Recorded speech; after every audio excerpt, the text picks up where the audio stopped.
अस्सलाम वालेकुम everyone, hope that all of you are doing well. आज हम डिस्कस करेंगे economics eco 499 A final year project economics के हवाले से। तो इकोनॉमिक्स का फाइनल ईयर प्रोजेक्ट हमारे पास उसकी असाइनमेंट्स ओपन हो चुकी हुई हैं। इकोनॉमिक्स के प्रोजेक्ट के हवाले से असाइनमेंट नंबर 1 हमारा टॉपिक था, 2 के अंदर हमने प्रपोजल सबमिट करवाया, 3 में रिवाइज प्रपोजल सबमिट करवाया। और जो जिन लोगों के अब असाइनमेंट नंबर 3 के अंदर प्रपोजल अप्रूव हो गए हैं, वो असाइनमेंट नंबर 4 सबमिट नहीं करवाएंगे और असाइनमेंट नंबर 5 फिर वो प्रेजेंटेशन फाइल के ऊपर वर्किंग करेंगे। वो स्टूडेंट यहाँ पे लिखा है जिनका पास हो गया, ठीक है, अप्रूव हो गया प्रोजेक्ट प्रपोजल।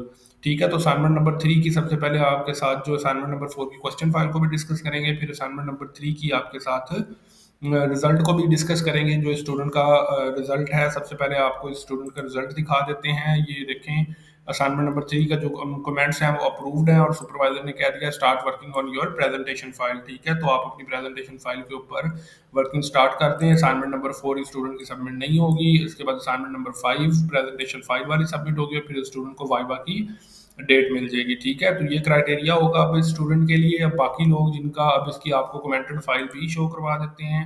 कमेंटेड फाइल के अंदर इस स्टूडेंट की जो हमारे पास है कमेंट्स टीचर के आए होंगे। इसके हवाले से अगर आपका किसी किस्म का कोई भी इशू हो या आप कोई भी पॉइंट डिस्कस करना चाहते हो तो आप हमारे साथ व्हाट्सएप नंबर के ऊपर डिस्कस कर सकते हैं। आपको ईच एंड एवरीथिंग के हवाले से इन डिटेल गाइड किया जाएगा। ठीक है, तो यहाँ पे आप देख लें, ये टॉपिक था स्टूडेंट का और पावर पॉइंट स्लाइड्स के लिए टीचर ने कह दिया है और viva will be done soon, accepted के कमेंट लगे हुए हैं। ठीक है, तो ये सारा क्राइटेरिया है। इस तरह से आपने अपना प्रपोजल जो है वो बनाना है और आपने अपना प्रपोजल अप्रूव होने के बाद नेक्स्ट स्टेप जो है वो प्रेजेंटेशन फाइल के ऊपर वर्किंग स्टार्ट कर देनी है। अब इस स्टूडेंट के थोड़ा को आपके साथ डिस्कस कर लेते हैं कि इसका प्रपोजल हमने किस तरह से बनाया था और इसकी क्या वर्किंग वगैरह इंक्लूड की थी। सबसे पहले हमने टाइटल पेज प्रॉपर बनाया था।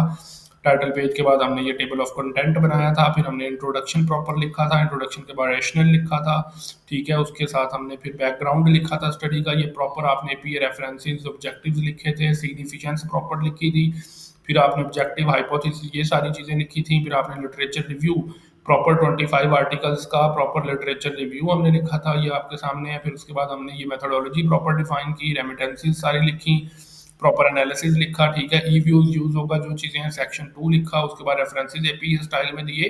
तो इस तरह से हमने स्टूडेंट का complete project file, proposal file बनाई थी। तो ये अप्रूव हुआ है ये सारा। अगर आपका अप्रूव नहीं हुआ अभी तक या किसी भी किस्म का कोई इशू है तो आप हमारे व्हाट्सएप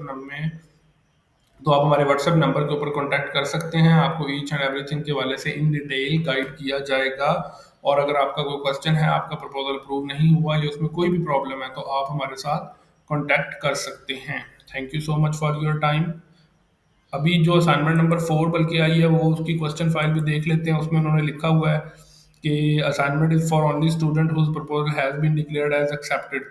जिन लोगों के प्रपोजल जो है वो एक्सेप्ट हो गए हैं, सिर्फ वो लोग असाइनमेंट नंबर 4 जो है वो सबमिट करवाएंगे।